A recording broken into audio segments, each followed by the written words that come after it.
નમસ્કાર મિત્રો, જય શ્રી કૃષ્ણ, રામ રામ ડાયરાને. તો નવા વિડીયોમાં તમારું સ્વાગત છે.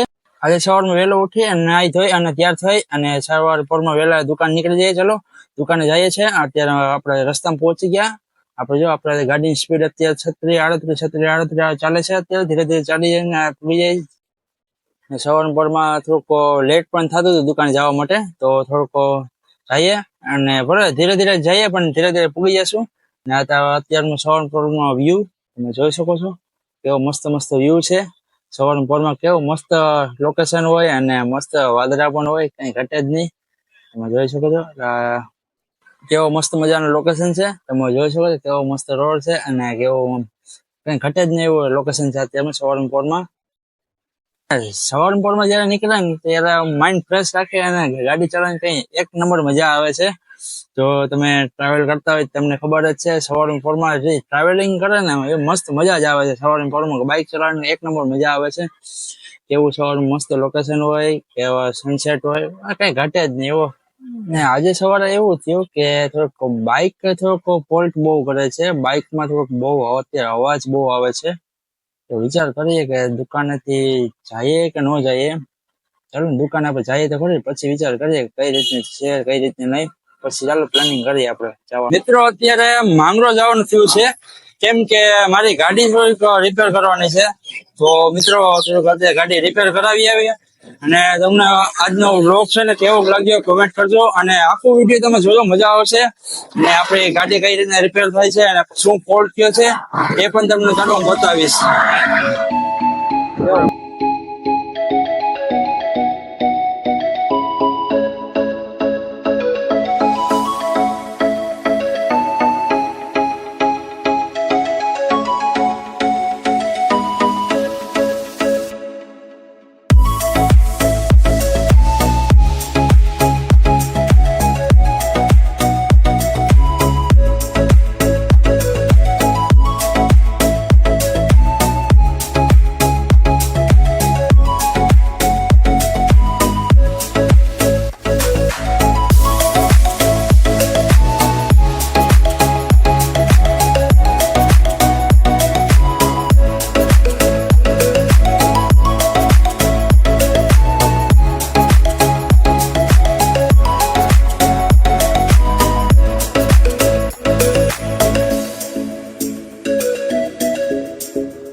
આપણી બાઇકમાં જે પ્રોબ્લેમ થયા હતા એ આપણે ગેરેજ વાળાને વાત કરી ને એના જે 2-3 માણસો હતા એને પણ લગાડી દીધા કામ ઉપર.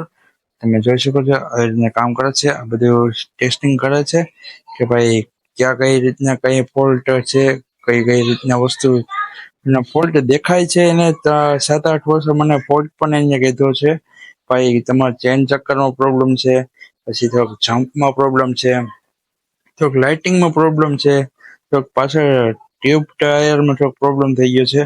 તો થોડો પ્રોબ્લેમ બહુ મોટો થઈ ગયો છે. તો બધા અત્યારે કારીગરો 3 કારીગર કામ કરે છે ને એક શેઠ છે. તો શેઠ પણ વળગી ગયા છે આપણે બાઇકમાં કામ કરો. તમારું કામ હોય કે ફટાફટ અમે કરી દઈએ છીએ. તો તમે છો આ એના શેઠ છે સંદીપભાઈ, એ મારા ખાસ મિત્ર છે. આપડે અહીંયા બેઠા બેઠા ચાલો સીન પાડી લઈએ બધાને. તો બધા કામ કરે છે ને આપણે અહીં બેઠા છે આરામથી. જો અત્યારે આપણું બાઇક નું કામકાજ ચાલુ જ છે ને. તો 3 કારીગર જો એક લાઇટિંગ નું કામ કરે છે, એક થોડુંક પાછળ સ્પેર પાર્ટ નું કામ કરે છે, એક પાછળ બાઇક રિપેર કરીને નીકળી ગયા છે પાછા. અને થોડુંક બાઇકમાં થોડુંક વધારે ખર્ચો આવી ગયો હતો. અંદાજે ગણો ને કે ભાઈ 1200 આસપાસ ખર્ચો થઈ ગયો, કેમ કે ગાડીમાં બ્રેક નથી લાગતી, પછી ગાડી થોડોક અવાજ બહુ કરતી હતી. અહીંયા ઘણો બધો નાના મોટો ખર્ચો હતો. તો બધો ખર્ચો રિપેર કરાવી અને અમે નીકળી ગયા પાછો. પાછો ઘરેથી ફોન આવ્યો કે ભાઈ કોઈ એ પણ કામ છે. પાછો ભાઈનો પણ ફોન આવ્યો, તો એ પણ આપણે કામ પતાવી લઈએ. હવે એ વ્લોગ આપણે શૂટ નહીં થાય. ને આપણે જે રિપેર કરવા ગયા હતા ને, ત્યાં એ બધા આપણા સબસ્ક્રાઈબર હતા. તો એ ભાઈ કહેતા કે અમે તમારા વ્લોગ ને તમારા કોમેડી વિડીયો બધા જોઈએ છે. તો બધાનો થેન્ક યુ, આભાર એટલો સપોર્ટ કરવા માટે. અને હજી પણ એ લોકો કહેતા હતા કે નેક્સ્ટ ટાઈમમાં તમે ગમે ત્યારે આવો ને, તો તમારે ત્યારે અમે છે ને બધા તૈયાર જ છે શૂટિંગ કરવા માટે. તો એને પણ મજા આવી ગઈ બધાને, ને મને પણ મજા આવી ગઈ ભાઈ કે આપણા માંગરોળ હું આવું છું ને, તો માંગરોળ મારા લોકો વિડીયો જોઈએ છે.